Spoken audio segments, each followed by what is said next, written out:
नमस्कार मित्रों, TV 20 news पर मैं हूं आपके साथ अशोक वर्मा। अपने क्षेत्रों की खबरों को देखने के लिए बने रहिए टीवी 20 न्यूज पर। अब शुरुआत करते हैं ताजा तरीन खबरों का सिलसिला।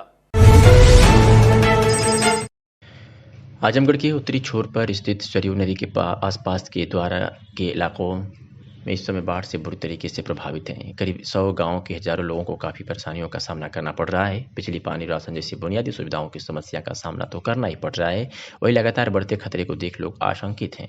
स्वास्थ्य विभाग की तरफ से जो भी स्वास्थ्य व्यवस्था है वह फिलहाल अभी पटरी पर नहीं आ सकी है। इसी को लेकर आज जिलाधिकारी विशाल भारद्वाज व पुलिस अधीक्षक अनुराग आर्य के नेतृत्व में अधिकारियों की टीम ने मौके पर पहुंचकर यथास्थिति का जायजा लिया। यहाँ पर जलस्तर नापने के लिए 2 गेज बने हैं, जिसमें डिघिया गेज पर नदी खतरे के बिंदु से करीब 1.5 मीटर सरयू नदी ऊपर है, वही बदरहुआ गेज पर भी नदी खतरे के निशान को पार कर चुकी है और यहाँ भी लाल बिंदु से नदी 1 मीटर 16 सेंटीमीटर ऊपर बह रही है। डीएमओ एसपी ने स्टीमर पर बैठकर नदी के हालात का जायजा लिया और आसपास के जो प्रभावित गांव है उनकी भी स्थिति की जांच की। डीएम ने बताया कि नदी का जलस्तर धीरे धीरे अभी भी बढ़ रहा है, इसलिए सभी संबंधित अधिकारियों कर्मचारियों को निर्देश दिया गया कि कोई भी सुविधा से संबंधित जो भी व्यवस्थाएं बनाई गई है उसमें और तेजी लाई जाए और अगर विस्थापन की स्थिति आती है तो उसके लिए भी प्रशासन की तरफ से पूरी व्यवस्था की जाएगी। उन्होंने बताया कि नदी फिलहाल खतरा बिंदु से 1 मीटर ऊपर बह रही है और अभी बढ़ रही है। वही 60 गांवों के आवागमन का रास्ता बाधित है, लेकिन अभी आबादी तक पानी नहीं पहुंचा है। वही नदी की बाढ़ से दक्षिणी छोर के गांवों को बचाने के लिए बनी मौला गढ़वाल बांध व रिंग बांध में भी जगह जगह रेन कट के सवाल पर उन्होंने कहा कि इस पर कार्रवाई की जा रही है। जो भी कमियां दिख रही है उनको दुरुस्त किया जा रहा है। कहा कि सभी कर्मचारी दुरुस्त नजर आएंगे। सरयू नदी अभी उसका जो वाटर लेवल है वो जो हमारा खतरे का निशान है उससे लगभग 1 मीटर ऊपर है और 60 गांवों में आवागमन प्रभावित है। अभी आबादी में कहीं पानी नहीं है। जैसा कि आपने देखा है यहाँ पे बाढ़ के लिए जो हमारी बाढ़ कंपनी है पीएसी की और हमारा जो स्वास्थ्य विभाग और एनिमल हस्बेंड्री, ये सारे लोगों की यहाँ ड्यूटियाँ लगी हैं, सारी व्यवस्थाएं मुकम्मल हैं यहाँ पे। और जहाँ पर अभी ये है कि हमारा जो वाटर लेवल है वो थोड़ा सा और बढ़ेगा तो जो लोग इससे प्रभावित होंगे उनको शाम तक हम लोग निकाल कर और जो हमारी राहत शिविर है वहाँ पे पहुँचाएंगे। सर नदी इस समय बढ़ रही है कि घट रही है? अभी हल्की सी बढ़ रही है और 5-6 सेंटीमीटर अभी और बढ़ने की संभावना है। सर बंधिया जो है अपना, बंधे पर जगह जगह रैन कट है। कल हम लोग खबर बनाए, आज उसकी भराई हो रही है और जो शौचालय हैं और रैन बसेरा अभी आप सर्वे करेंगे तो देखेंगे वहाँ बड़े बड़े गड्ढे हैं। वो सारी चीज़ों पे कार्रवाई हो रही है और उनको ठीक कर लिया जाएगा। और आज आप आए हैं तो सभी पुलिस विभाग को छोड़कर सभी विभाग के कर्मचारी यहाँ दिखाई दे रहे हैं। उसके बाद 24 लोग नाराज रहने, हम लोग यहीं के रहने वाले हैं। चलिए वो सब लोग रहेंगे, ये उनको ही मतलब इंश्योर किया जाएगा। बाढ़ के लोग कहते हैं कि अंदर अभी तक कोई जाता नहीं, राजस्व से लेकर स्वास्थ्य सब लोग उपलब्ध। आजमगढ़ जनपद के सगड़ी तहसील क्षेत्र के उत्तरी छोर में बहने वाली घाघरा नदी का जलस्तर एक बार फिर उफान पर है। बुधवार को डिघिया व बदरहुआ गेज पर नदी का खतरा बिंदु से लाल निशान के ऊपर बह रही है। विभिन्न बैराजों से नदी में पानी छोड़े जाने से बाढ़ प्रभावित क्षेत्रों में परेशानियां उत्पन्न हुई है। लगभग 50 गांव फिर पानी से घिर जाने के कारण परेशानियां बढ़ गई हैं। बाढ़ प्रभावित क्षेत्रों में प्रशासन की तरफ से 7 नाव की व्यवस्था की गई है। वहीं पर चारों तरफ पानी बाढ़ का होने के कारण आवागमन बाधित हो गए हैं। तहसील प्रशासन द्वारा नाव की मात्रा कम होने से परेशानी प्रभावित इलाके में बढ़ गई है। आवागमन के लोग अपनी निजी नाव से आ जा रहे हैं तो स्कूली बच्चों के लिए समस्याएं बढ़ गई है, तो साथ ही फसलों का भी नुकसान हो रहा है। आपको बता दें कि देवरा, खाता, राजा चक्की, बुढ़नी, फूटी पट्टी, बाका, सोनौरा, अब पट्टी, भदौरा, साड़ी, मसूरिया, बिलहिया, इस्माइलपुर, निबियामा, रोशनगंज, हैदराबाद, सहदेवगंज तक बाढ़ की चपेट में तटवर्ती गांव आ चुके हैं। तो आपको बता दें कि बाढ़ पीड़ितों के लिए मौला गढ़वाल बांध पर बने रैन बसेरा शौचालय की पूर्ण रूप से मरम्मत न होने से बाढ़ पीड़ितों के लिए समस्या बन रही है। तो वही मौला गढ़वाल बांध पर जगह जगह रैकेट बने हुए हैं जो आवागमन के लिए खतरा तो साबित है ही है। अगर नदी का पानी इसी तरह बढ़ता रहा है तो मौला गढ़वाल बांध पर भी खतरा रहेगा। शासन द्वारा जिला प्रशासन व बाढ़ खंड सिंचाई विभाग को बाढ़ की मरम्मत के लिए हर साल पैसे मुहैया कराए जाते हैं, लेकिन मरम्मत के नाम पर पैसों की बंदरबाट हो जाती है और बांध की हालत जैसे की तैसी बनी रहती है। हरिंद्र निषाद। कौन सा गांव है भैया? बाका।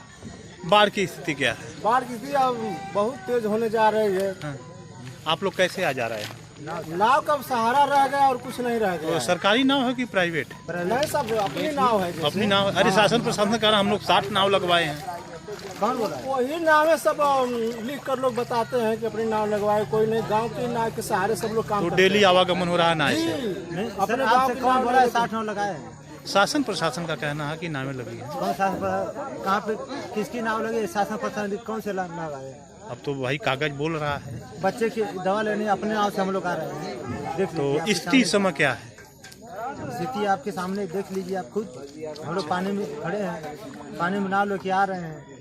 खुद क्या अपनी क्या नाव है। चाहते हैं आप लोग शासन प्रशासन से? प्रशासन से यही चाहिए हमको कि हमको मदद दीजिए। अमित सिंह, कौन सा गांव है? मसूरियापुर। बाढ़ की स्थिति क्या है? बाढ़ तो रात दिन लगातार बढ़ रही है। आम जनमानस को बड़ी कठिनाई हो रही है। देवरांचल में क्या हो रहा है इस समय? देवरांचल में बाढ़ से लोग त्रस्त है। कैसे लोग आ जा रहे हैं? नाव के द्वारा लोग आ रहे हैं, किसी तरह से अपना जीवन यापन कर रहे हैं। हाँ। और बाढ़ की विभीषिका हर वर्ष आती है हाँ। और इस बार भी आई है। लोग झेल रहे हैं, बंदे पर भाग करके आ रहे हैं। और बंदे की क्या स्थिति है? बंदे की स्थिति जगह जगह बारिश होने की वजह से वो गड्ढा हो गया है और खतरा बढ़ गया है। तो इसकी पटाई उठाई नहीं कोई अधिकारी कर कुछ रहे हैं? नहीं, कोई कहीं पे कोई सुनने वाला नहीं है, कोई इसको जांचने परखने वाला नहीं है। क्या आप चाहते हैं शासन प्रशासन से? हम यही चाहते हैं कि कम से कम ये आवागमन का रास्ता है, यहाँ पे कभी कोई किसी प्रकार के भीषण दुर्घटना न घटने पाए, इसलिए इसमें गड्ढे की वजह मिट्टी की भराई गड्ढे में कर दी जाए। जयप्रकाश, जयप्रकाश, कौन सा गांव है? ग्राम बांका। हाँ? ग्राम बांका। बांका। इस समय बाढ़ की स्थिति क्या है? पानी बढ़ रहा है। बढ़ रहा है। कैसे आप लोग आ जा रहे हैं? ये नाव का से आ जा रहे हैं। तो सरकारी नाव मिली है कि प्राइवेट? अभी तो पता नहीं है। अच्छा, लेकिन चल रही तो है। अब घरों में भी पानी घुसने लगा है। अभी नहीं मानो करीबी परिवार आ जैसे तो नदी घट रही है कि बढ़ रही है? नहीं बढ़ रही। क्या इस समय क्या क्या परेशानियां आप लोगों को होती है? परेशानी है, कुलों से जलत परेशानियाँ बा माना। ठीक। मार्टिनगंज तहसील के सभागार में दिवंगत नेता व समाजवादी पार्टी के संरक्षक मुलायम सिंह यादव के निधन के बाद जगह जगह श्रद्धांजलि आयोजित की जा रही है। उसी क्रम में तहसील मार्टिनगंज के अध्यक्ष विजय बहादुर सिंह व एसडीएम विशाल कुमार ने मुलायम सिंह के चित्र पर लोक सुमन अर्पित किया। अधिवक्ताओं ने 2 मिनट का मौन धारण कर पूर्व मुख्यमंत्री एवं पूर्व रक्षा मंत्री व सपा संरक्षक मुलायम सिंह यादव की श्रद्धांजलि दी। इस अवसर पर संचालन मंत्री प्रेमचंद सिंह, मंत्री माता प्रसाद यादव, अमरनाथ यादव, ब्रजेश सिंह, आलोक यादव, आर्यन तिवारी, श्रीपति यादव, भगवान दास सहित तमाम लोग मौजूद रहे।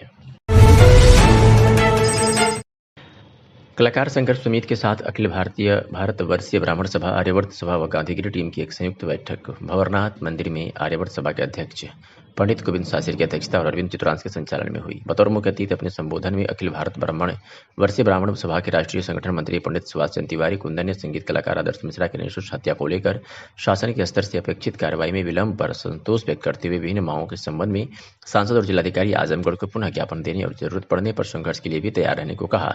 ब्राह्मण सभा के राष्ट्रीय सचिव संजय पांडे, प्रदेश अध्यक्ष अनिल पांडे, गांधीगिरी टीम के अध्यक्ष विवेक पांडे, अशोक कुमार तिवारी, हरिहरपुर संगीत घराना के अजय पांडे इत्यादि ने विभिन्न संगठनों द्वारा दिए गए ज्ञापन के बावजूद शासन के द्वारा ध्यान न दिए जाने पर गहरी चिंता व्यक्त की और शासन से तत्काल मिलने को कहा। जिस क्रम में एक प्रतिनिधिमंडल तत्काल किशुनदासपुर जाकर सांसद दिनेश लाल यादव निरहुआ से मिलकर उन्हें पत्र देकर बिंदुवार वार्ता की, जिस दौरान सांसद ने अपने सांसद निधि से स्वर्गीय आदर्श मिश्रा की स्मृति में मुख्य मार्ग से हरिहरपुर के रोड पर समिति द्वारा बनवाने और सुरक्षा हेतु हरिहरपुर में पुलिस चौकी के लिए विलंब कार्रवाई करने का आश्वासन दिया। वो नहीं मानते हैं तो अपनी आवाज़ को बुलंद करने के लिए शासन स्तर पर भी दिया जा सकता है। वह ज्ञापन जो यहाँ पे मुख्यमंत्री को जिलाधिकारी के माध्यम से दिया जा रहा है, संजोग से इस समय जो आपके वर्तमान सांसद निरहुआ जी हैं, वह सांसद होने के साथ साथ एक कलाकार भी है, तो उनको भी वो ज्ञापन दिया जाए कि भाई अगर इस पर आप कार्रवाई नहीं करेंगे तो आप कलाकार भले हैं, आपका भी। थाना क्षेत्र के श्रीमती मनसा देवी पत्नी अरविंद राजभर ने पलिया सोफीगंज निवासी तहरीर की सूचना दिया था कि मेरी नाबालिग बच्ची को बला फुसलाकर एक लड़का भगा ले गया है, जिसके मामले में मेहनगर पुलिस ने कार्रवाई करते हुए पॉक्सो के वांछित आरोपित को गिरफ्तार कर लिया है। बता दें कि उन्होंने अपने एप्लीकेशन दिया था कि 16 वर्षीय पुत्री को निवासी उझौली घाट थाना मुबारकपुर के एक लड़का अनिल राजभर पुत्र ओम प्रकाश राजभर महिला फुसलाकर शादी करने का झांसा देकर अपने साथी बबलू पुत्र राजू वसावा जो गुजरात में रहता है, मेरी भतीजी को शादी का झांसा देकर बदला फुसलाकर 18 सितंबर को अपने करीब 1 बजे भाग ले गया था। सूचना पर मेहनगर पुलिस ने सुसंगत धारा में रिपोर्ट दर्ज कर कार्रवाई शुरू की और आज पुलिस की सक्रियता से लड़की कुछ ही दिनों पूर्व मेहनगर पुलिस ने बरामद कर लिया था। इसके विधिक कार्रवाई पर आरोपियों की तलाश जारी रही है। इसी बीच बबलू पुत्र राजू वसावा गुजरात से चलकर पलिया सोफीगंज में लाया गया। एसपी द्वारा वांछित आरंटी संदिग्ध की तलाश थाना प्रभारी वसंत लाल के निर्देशन में आज गिरफ्तार कर लिया गया।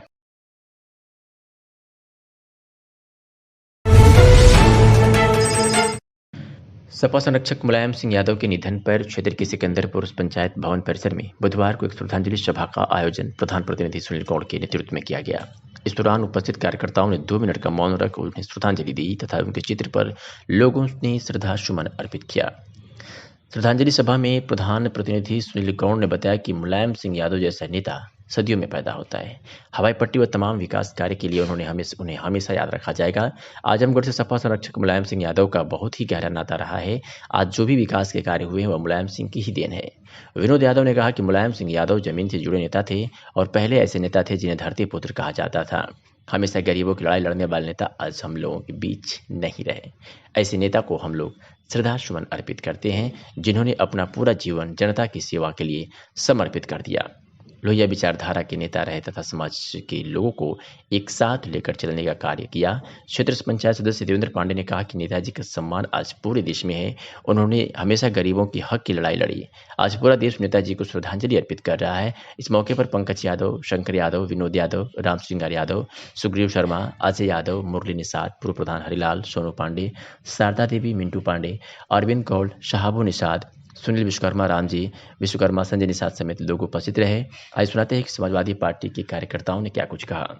सुनिए, आज यहाँ सिकंदरपुर में श्रद्धांजलि सभा की जा रही है नेताजी की, क्या संदेश देंगे आप? संदेश यही देना चाहते हैं कि हमारे माननीय नेताजी जो थे धरती पुत्र थे और उनके स्वभाव और उनके जैसा नेता कोई इस दुनिया में ना है ना होने वाला है। जो इनका कार्यभार था और जिस हिसाब से छोटे बड़े सबको लेकर चलते थे, इस हिसाब से कोई और नेता है नहीं। हम इनको श्रद्धा सुमन अर्पित करते हुए इनकी श्रद्धांजलि अपने गांव के लोगों को लेकर मना रहे हैं। नेताजी को धरती पुत्र कहा जाता था, काफ़ी लोकप्रिय थे। जी, वो काफ़ी लोकप्रिय और महान नेता थे क्योंकि ये किसानों, जवानों और छोटे और बड़े को लेकर एक साथ चलने का काम किया था। विनोद यादव। आज धरती पुत्र मुलायम सिंह का यहाँ श्रद्धांजलि सभा की गई है, क्या कहेंगे आप? नेताजी जो है गरीबों, शोषितों, वंचितों के नेता हैं और वो जो है समाज में सबको एक साथ लेकर चलने का काम किया। लोहिया विचारधारा के ये नेता रहे और आज ये हम लोगों के बीच में नहीं हैं। इनको हम लोग श्रद्धा सुमन अर्पित कर रहे हैं और पूरे गांव के लोग, सिकंदरपुर के लोग इकट्ठा हुए और सारे लोग मिल करके मनाए। नेताजी बहुत महान नेता और धरती पुत्र इनको कहा गया है क्योंकि ये किसान, गरीब तबके के रहे और जमीन से जुड़े थे, इसलिए इनको धरती पुत्र कहा गया है।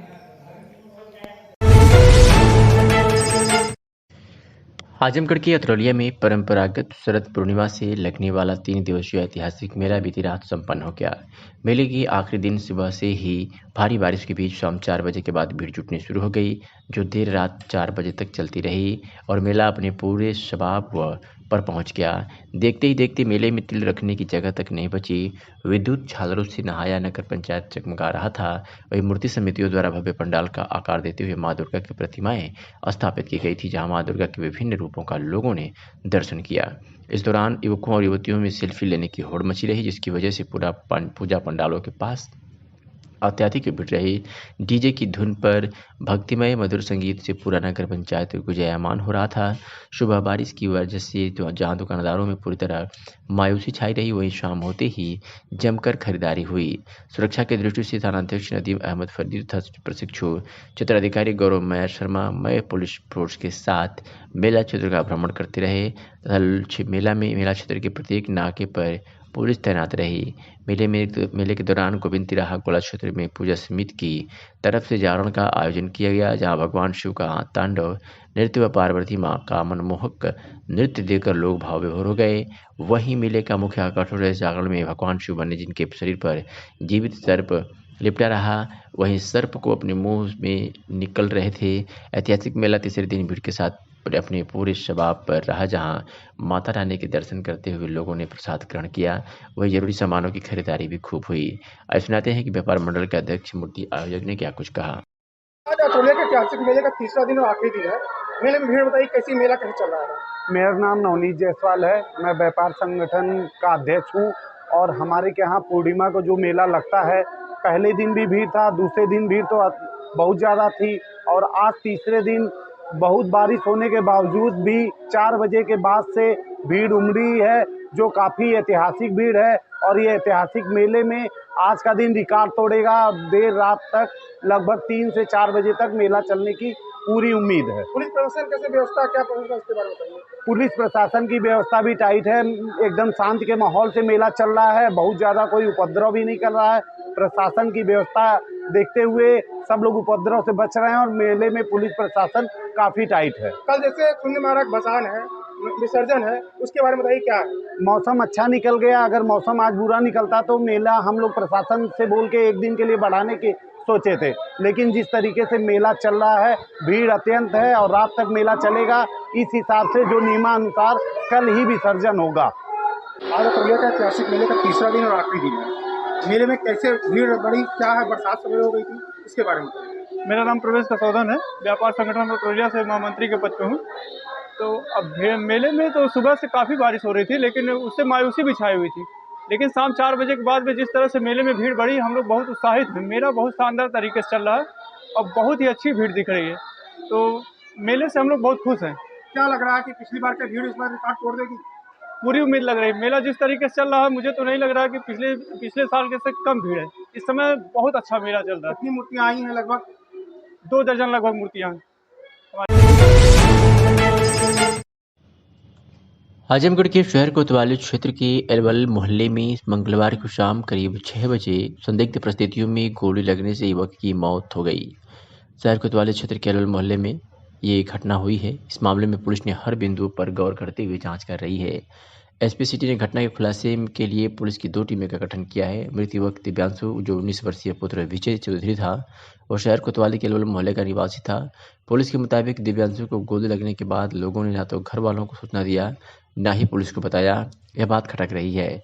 शहर में इस प्रकार की घटना होने के बाद एसपी अनुराग आर्य फिंगरप्रिंट विशेषज्ञों की टीम के साथ मौके पर पहुंचकर मुआयना किया।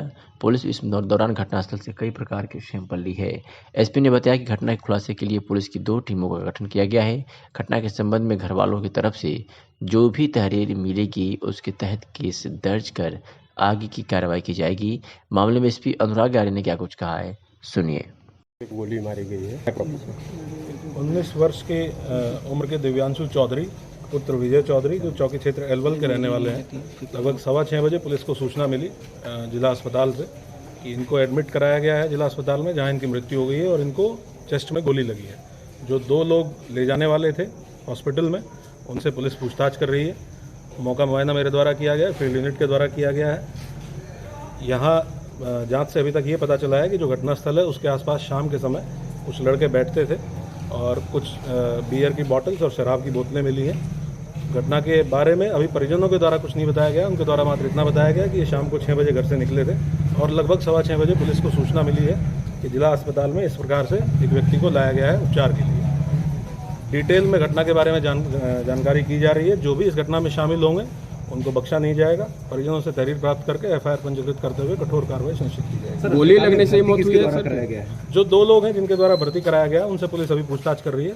इनका भी रोल क्लियर किया जाना आवश्यक है, क्योंकि पुलिस को सूचना ना देना और डायरेक्ट हॉस्पिटल ले जाने के बाद और वहाँ से जिला अस्पताल से डॉक्टर्स के माध्यम से पुलिस के पास सूचना आना, इससे हम लोग बहुत सारे एंगल्स हैं जिस पे काम कर रहे हैं और पूरी घटना का अनावरण करते हुए जो भी दोषी होंगे उनके खिलाफ कठोर कार्रवाई सुनिश्चित की जाएगी। गोली लगने से ही मौत हुई है? गोली, हाँ, अब प्रथम दृष्टया तो यही है, गोली लगने से मौत हुई। Thank you.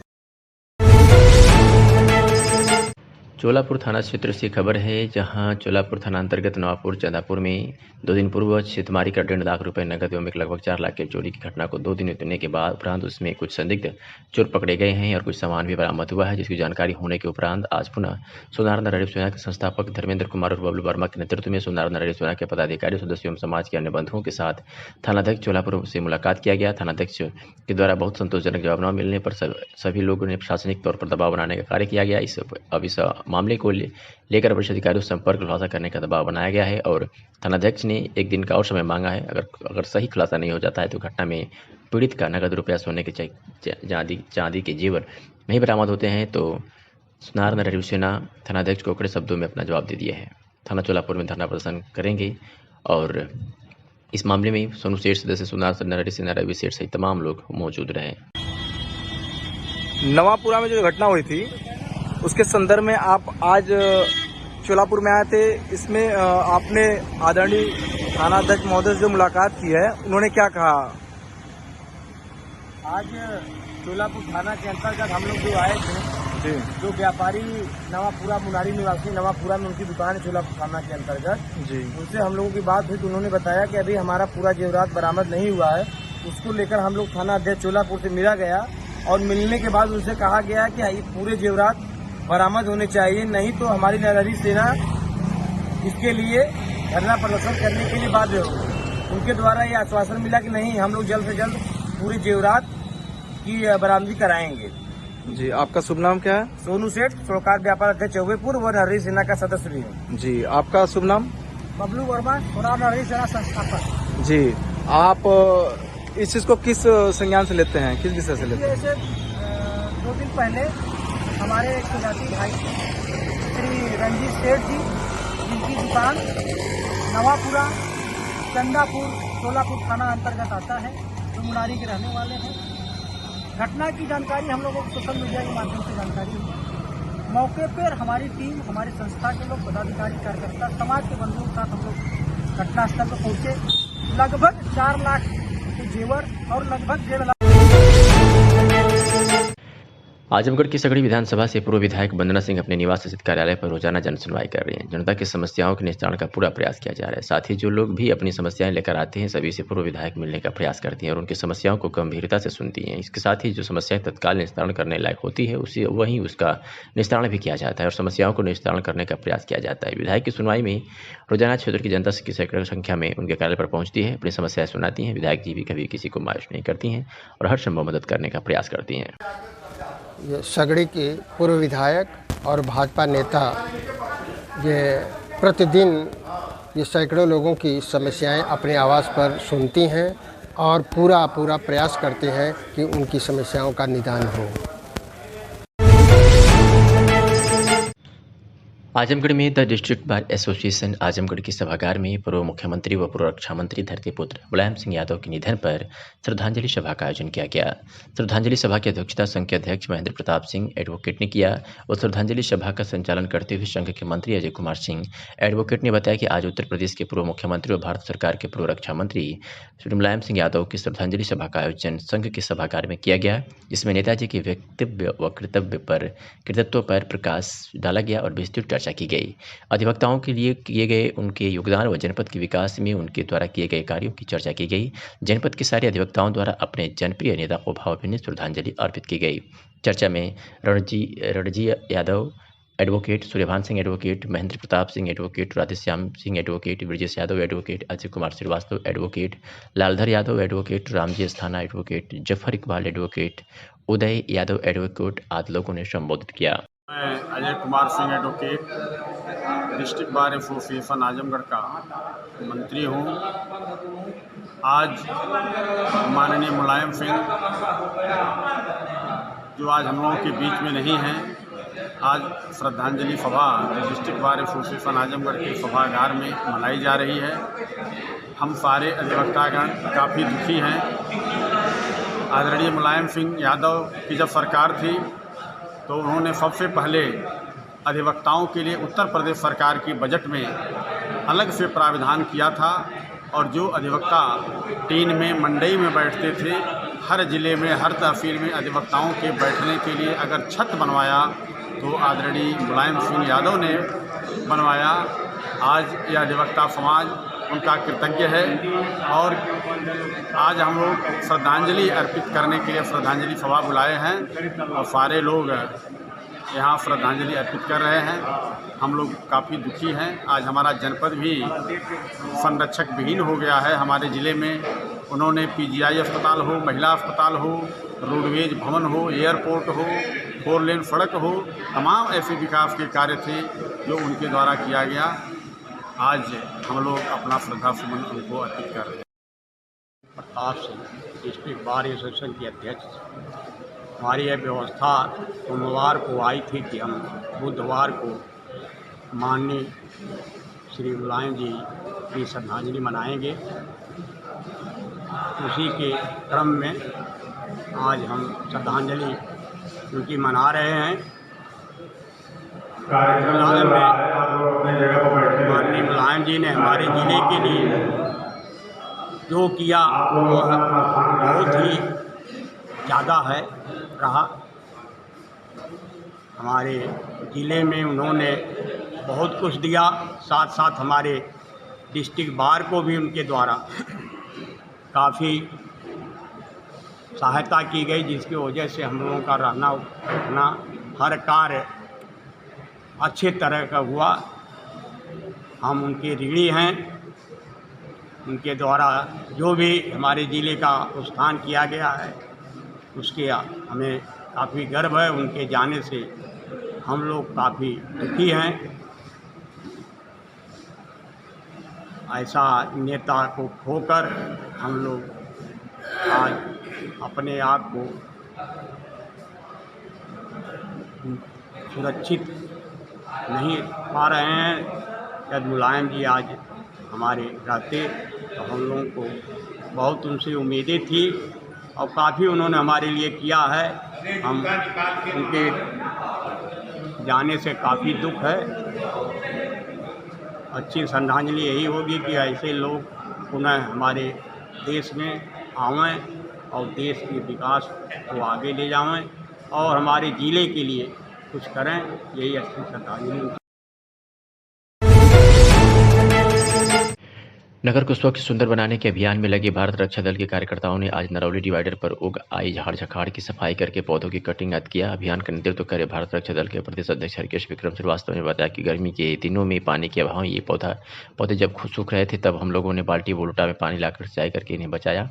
अब बारिश से में ज़्यादा घास फूस बढ़ गई थी, पौधे इधर उधर लटक रहे हैं, इनको व्यवस्थित किया जा रहा है ताकि सुंदर दिखें। अपना नगर आज कुछ कार्य हुआ, एक सप्ताह में इसे पूरा कर साफ कर देंगे। आज के अभियान में नशीम मोहम्मद, जयेंद्र चौहान, राजन स्थान, रवि प्रकाश, धर्मवीर शर्मा, सुनील वर्मा, नीरज, आरपी श्रीवास्तव, हिमांशु शामिल रहे।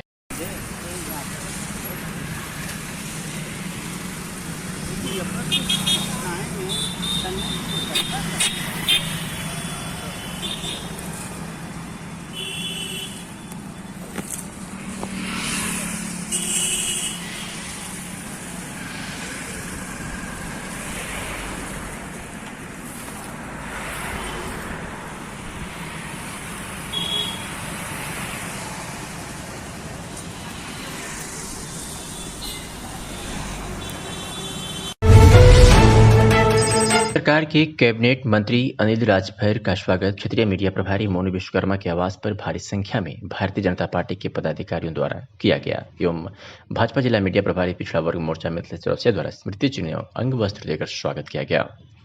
स्वागत करने वालों में हरकेश राजभर, रानू राजभर, डॉक्टर JL राजभर, हरिश्चंद्र चौरसिया, राजेश विश्वकर्मा, सौदागर भारती, करमवीर विश्वकर्मा, जय राम प्रजापति, रवि जायसवाल, उमेश कौर, सुरेंद्र राजभर, सांडिल्य पांडे सहित उपस्थित थे। धरती पर हो रहा है। आज उनका स्वागत समारोह क्षेत्रीय मीडिया प्रभारी मोनू विश्वकर्मा जी के आवास पर रखा हुआ है, जिसमें हम सभी भारतीय जनता पार्टी के पदाधिकारी और कार्यकर्तागण यहाँ पर उपस्थित हुए हैं। अपना परिचय बता दीजिए कि आज क्या कार्यक्रम है यहाँ पे। सबसे पहले मैं श्रावस्ती सम्राट महाराजा सुहेलदेव के चरणों में श्रद्धा सुमन अर्पित करता हूँ। मैं डॉक्टर JL राजभर, क्षेत्रीय शोध प्रमुख, भारतीय जनता पार्टी गोरखपुर क्षेत्र। आज माननीय कैबिनेट मंत्री उत्तर प्रदेश सरकार सदर श्री अनिल राजभर जी का आगमन हमारे आजमगढ़ के मिशन अस्पताल में हो रहा है। वहाँ युवा मोर्चा का प्रशिक्षण शिविर है और हम सभी कार्यकर्ता यहाँ मीडिया प्रभारी मोनू विश्वकर्मा जी के आवास पर हम लोग इकट्ठा हुए हैं। माननीय मंत्री जी का हम लोग जोरदार स्वागत करेंगे, अभिनंदन करेंगे और माननीय मंत्री जी को हम लोग ले आकर मिशन में जो प्रशिक्षण चल रहा है, प्रशिक्षण कार्यक्रम में हम लोग उपस्थित होंगे। क्या समस्या भी है कुछ? हाँ, कुछ समस्या भी है। तमाम हमारे ये पदाधिकारीगण, कार्यकर्तागण यहाँ पर अपनी समस्या लेकर आए हैं। कुछ लोग पैड भी अपना लगाए हैं और माननीय मंत्री जी को समस्या से अवगत कराएंगे और माननीय मंत्री जी उनका जो है समस्या का समाधान करेंगे। मैं पूर्ण विश्वास